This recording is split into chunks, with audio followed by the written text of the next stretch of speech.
What's up, YouTube? Stacking Cheese here with another video that can help take your mind off all the ridiculousness going on in the world and maybe bring a little joy and satisfaction to your lives.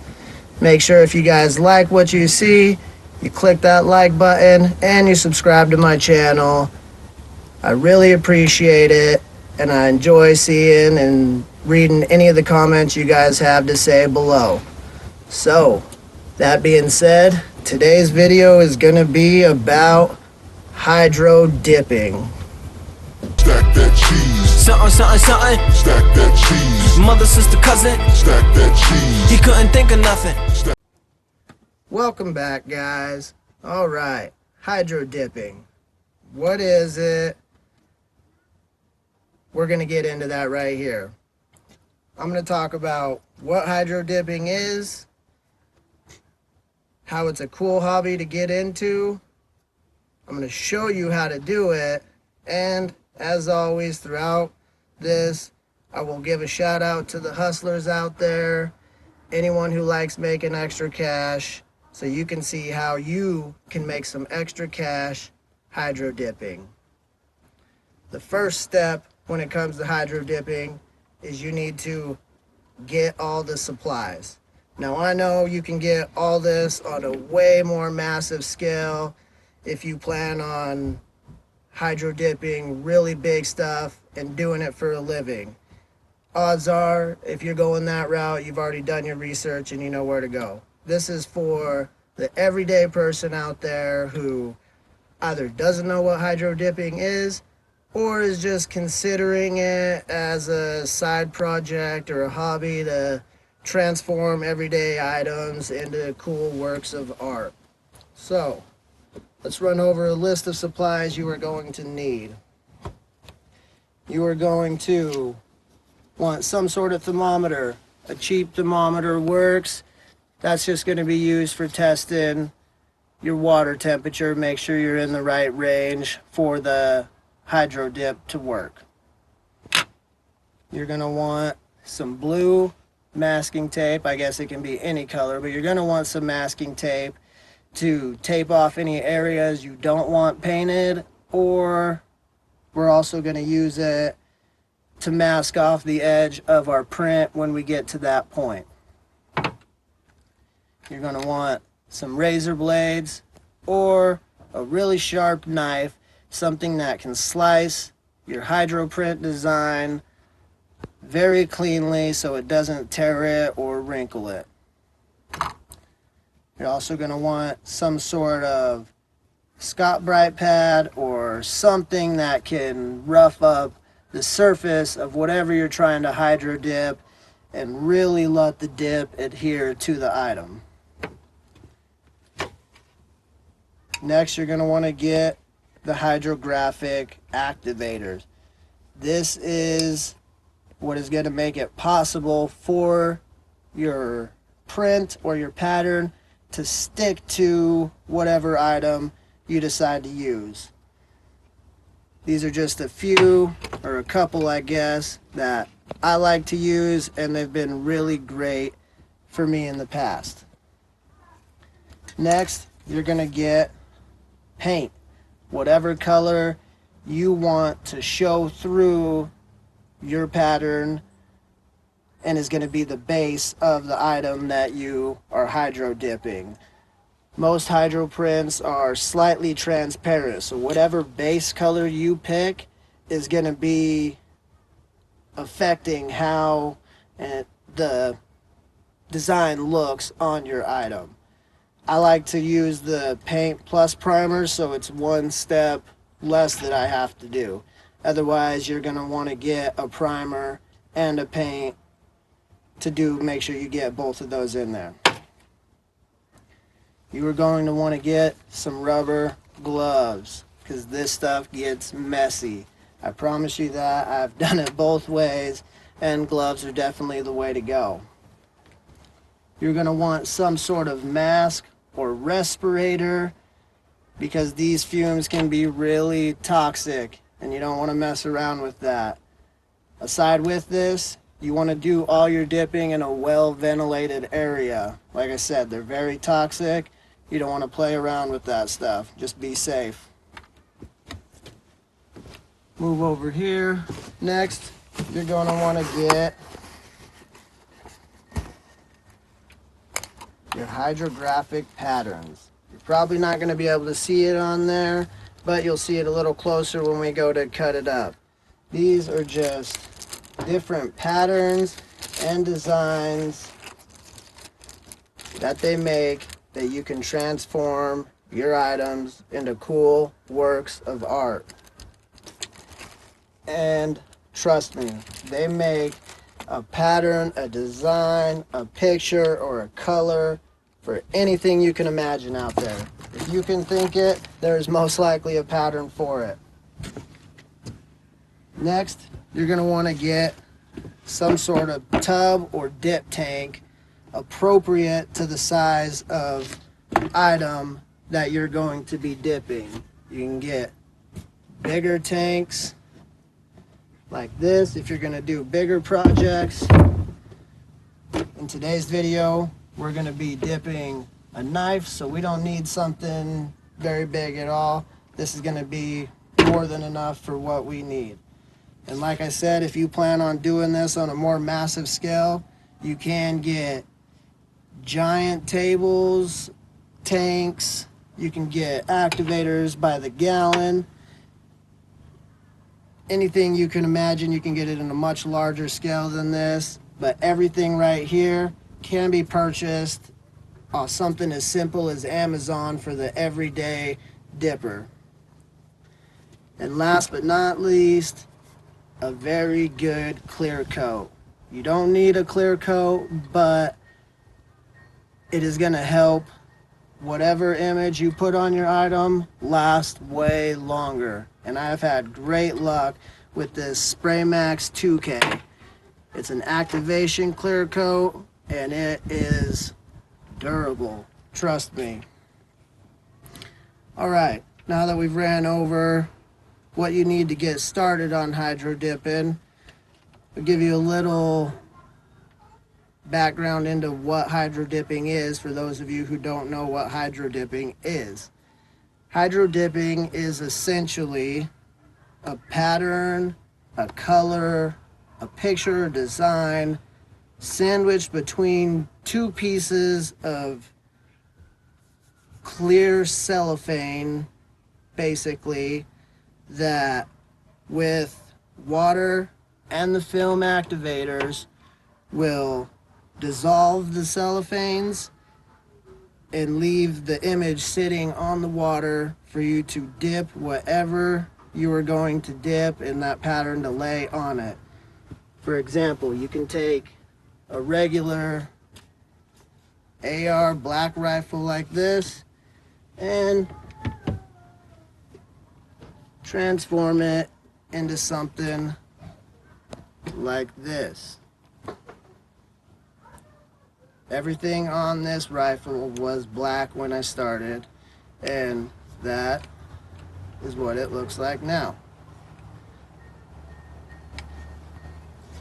So, like I said, I would give a shout out to all the hustlers out there. Just a little tip, I've done several firearms for people like that, and I have made a significant amount of money for the low cost I have into putting the dip on that rifle. So there is a lot of money to be had hydro dipping for people. Now that we have covered all that, we are going to show you what we will be dipping today. This is the tactical knife that we are going to give away for free once we get it done and we get all the people's names in that want to put your name in the hat for winning this. I'm going to show you step by step on how to dip, and we're going to watch this bad guy transform from just a regular black knife into an awesome zombie slayer. Alright guys, so we're going to jump right into it. The first thing you're going to want to do is tape off any areas that you do not want paint to get on. Really make sure you get down in all the edges and everything. Make sure no paint is going to get anywhere where you don't want the paint to go. Once you've done that, you're going to want to take your Scott Bright pad and just do a light scuff up all over anywhere where paint or hydro dip is going to stick to it. Now when you're doing this, you do not need to go so aggressively you wear a hole in the item. You just need a nice light scuff up that'll help the paint adhere to it.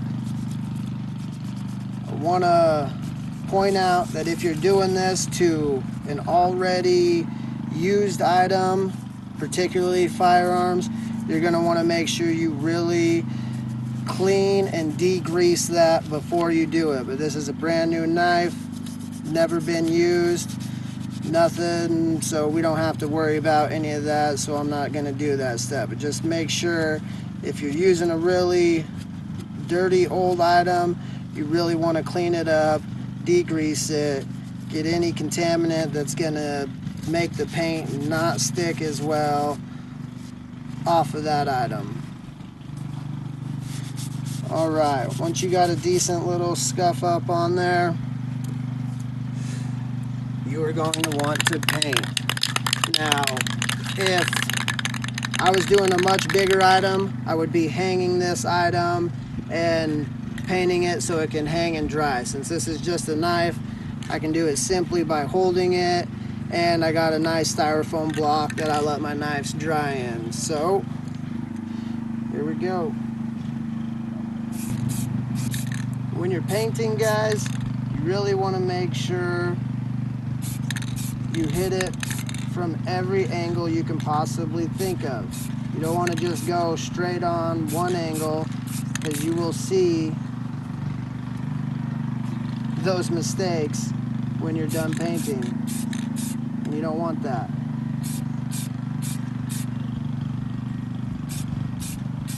Also, I've noticed if you're new to rattle cans, quick short bursts about 6 to 10 inches away seems to work the best. You don't get runs, you don't get it globbing up too much. It leaves a really nice finish on your item. And that about wraps up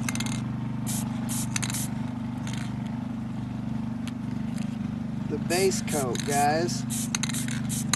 So while this is drying, we are going to move on to step number 2, preparing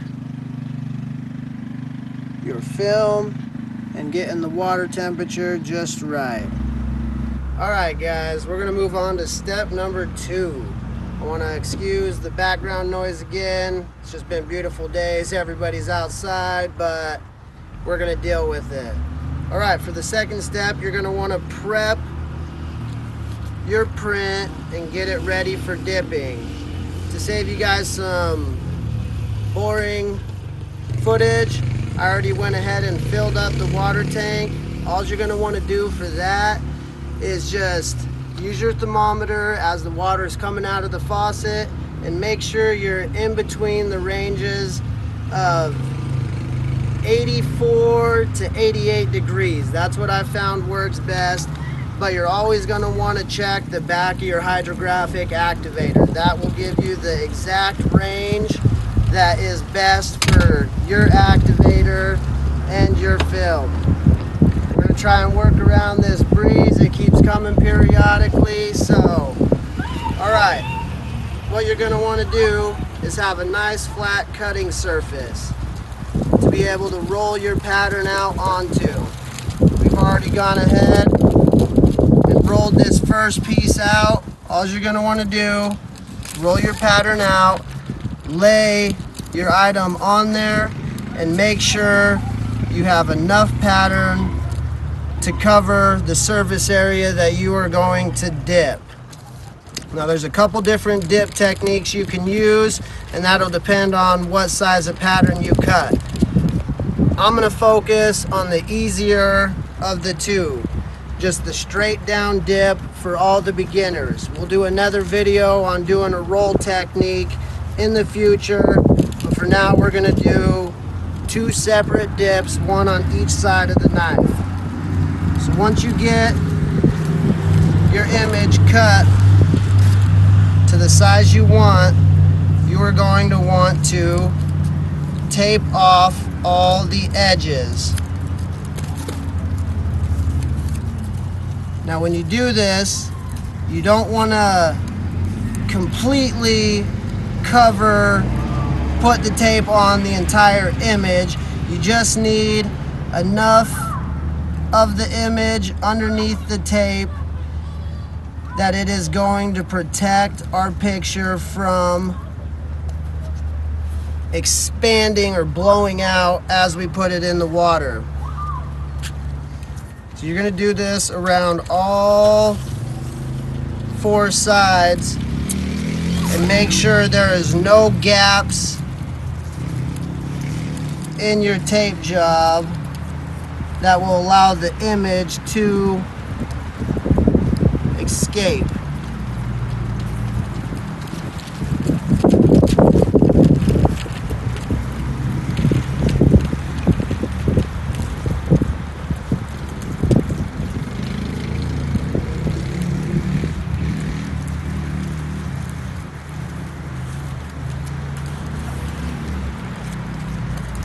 Now that we got a couple sides taped down, we can go ahead and move that out of the way. Maybe I will use it just to weight down that side.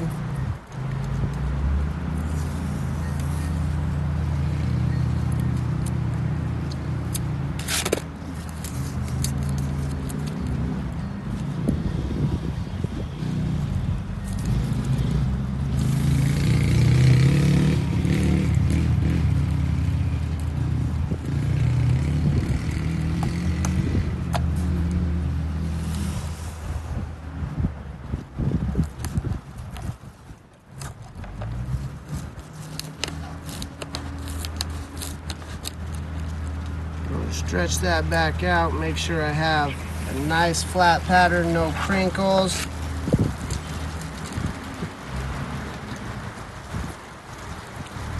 And we're gonna get this last side taped.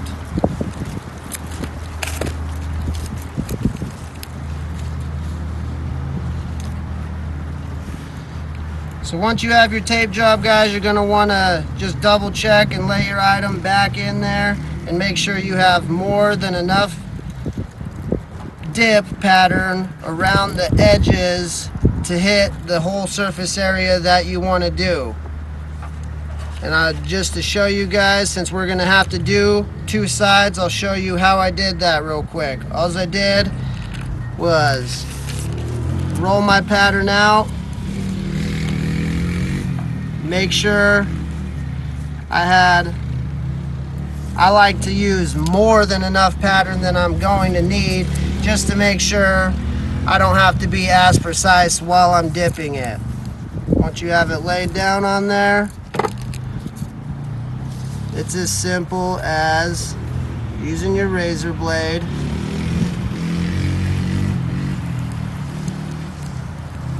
and cutting the piece you need. So that is more than enough than we are going to need to dip this knife and turn it into an awesome zombie slayer.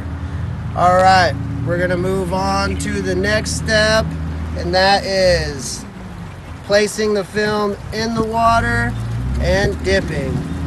Alright guys, on to step 3. We are actually going to be dipping now. A couple things I wanted to point out that I forgot in the last step. When you're storing your hydro prints, you want to keep them in a dark room temperature area with low humidity. That'll help your prints last as long as they possibly can. right before you dip, you're going to want to measure and make sure you're within your range again. We just did. We're right at 87 degrees, which is perfect. Another thing I wanted to mention was, if you wanted to do this outside in a much bigger tank, you can use any cheap heater you find off Amazon. Even those animal water tank heaters they sell to keep their water dishes unfrozen in the wintertime. Those will be just fine. You don't need to spend a ton of money on this stuff. All right, so we are going to put our print in. As you can see here, I just made me a couple tape tabs right on the edges of this to help me grab my print.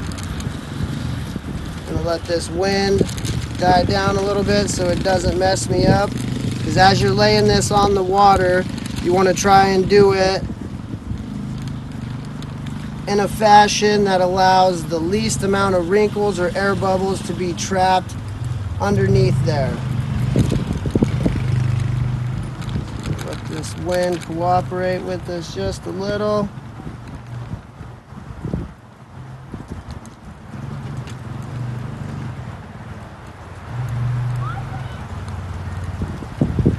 Alright guys, and once you get it on there, you're going to want to set a timer for 1 minute. That's how long you want to let the film hydrate before you hit it with your film activator.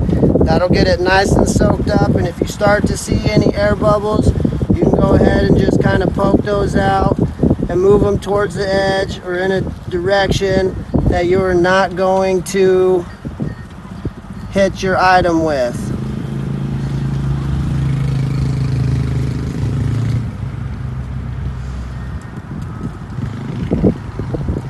I recommend using the mask during this process. I am opting out of using the mask so that way you guys can hear the audio, but I definitely recommend that. Or be in a well-ventilated area at the least. So what the tape is doing here, guys, it is keeping our image from blowing out and expanding right now. All right, and we're right at a minute. So when you hit this with the activator, you want to be roughly 8 to 10 inches away, and you want to make sure you cover the entire surface area of your film plus about 20%.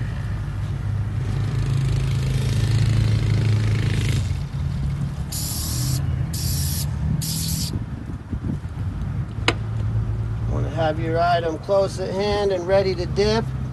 And when you go in, you want to go in at about a 35-degree angle and go at a nice consistent pace.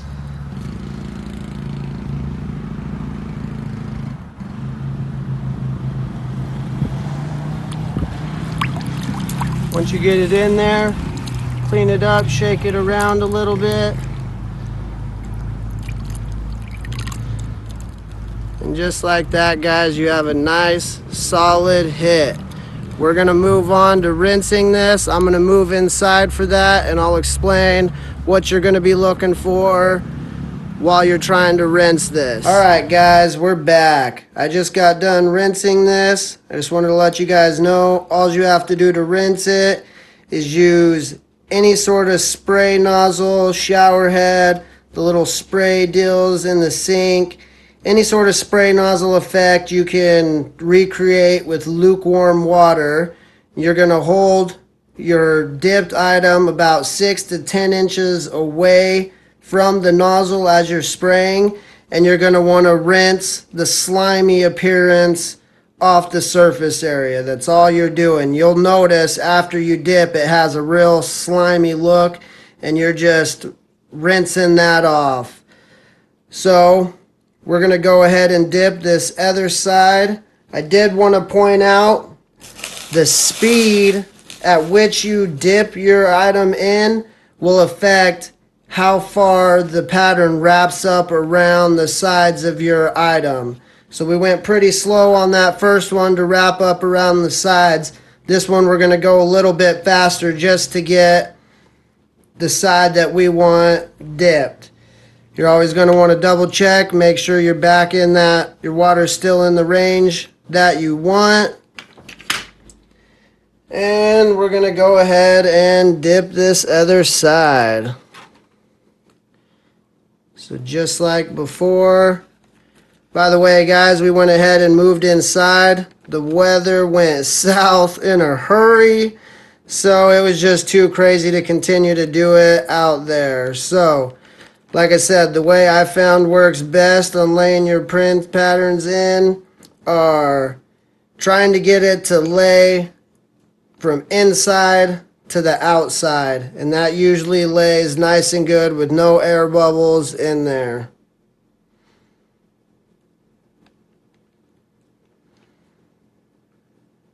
You want to go ahead and start your timer again for 1 minute.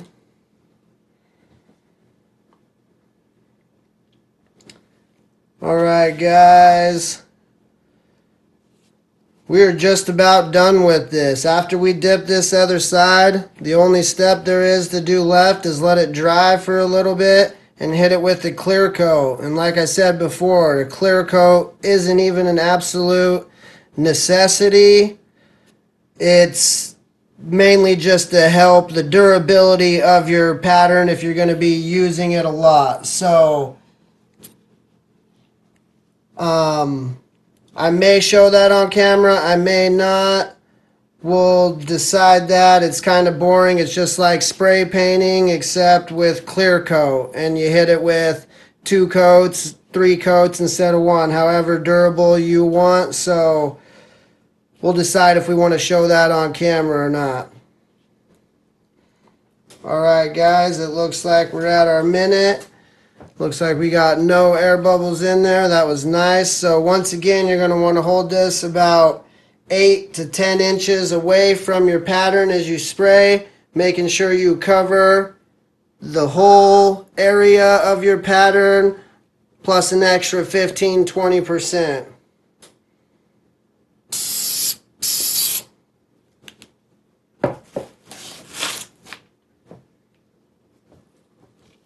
Like I said, we're going to go a little faster on this one, guys, so it has less time to wrap up around the sides.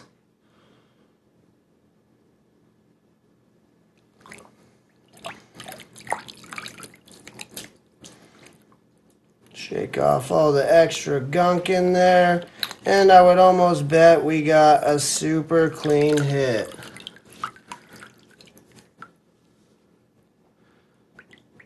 Just like that, guys. Looks awesome. We're going to go ahead and rinse this exactly like I told you about on the first one. We're just going to hold it underneath that spray nozzle about 6 to 10 inches away. Lukewarm water and rinse off that slimy appearance. What's up, guys? We're back with our finished product. I've decided to not go ahead and show the clear coating process on film because it is a very slow and boring process. It simply consists of a few seconds to shoot the coat on and then a half hour to 45 minutes to let it sit there and dry, and then repeat that process as many times as you want. I will go ahead and point out that the clear coat I like to use is the Spray Max 2K. I like the clear matte finish because I've noticed if I want a matte finish, I can just shoot it with 1 coat and it's a beautiful matte finish. But if you want to get a gloss or semi-gloss appearance like I've done on this knife, you can hit it with 2 or 3 heavier coats and you will achieve a nice semi-gloss appearance.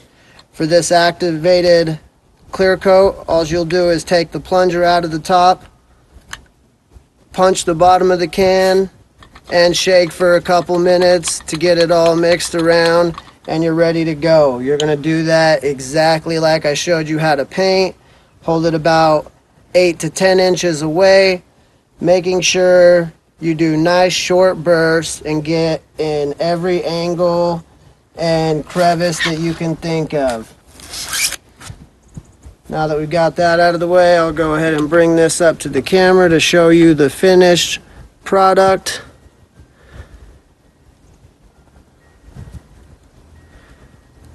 We have got an awesome zombie slayer knife here. And don't forget, guys, I am going to give this away for free to one lucky person. The only requirements that I ask are you subscribe to my channel and you check with your local laws and make sure that it is legal for you to own this. Other than that, everybody is free game. So we're going to let this go ahead and cure for about 5 to 7 days before we make any decisions. That's when the clear coat really sets up and does its best performance, is after about 5 to 7 days. We're going to give it at least that time frame, maybe a couple weeks, since I'm a new channel. Give people time to see my videos, time to subscribe, and see if you like the content. So one more thing I want to add is, don't forget, guys, that there's a lot of money to be made doing this. So once you watch this video and you learn how to do it and you get decent at it, you can do this for people and they will pay you a significant amount of money. So it is a great investment option.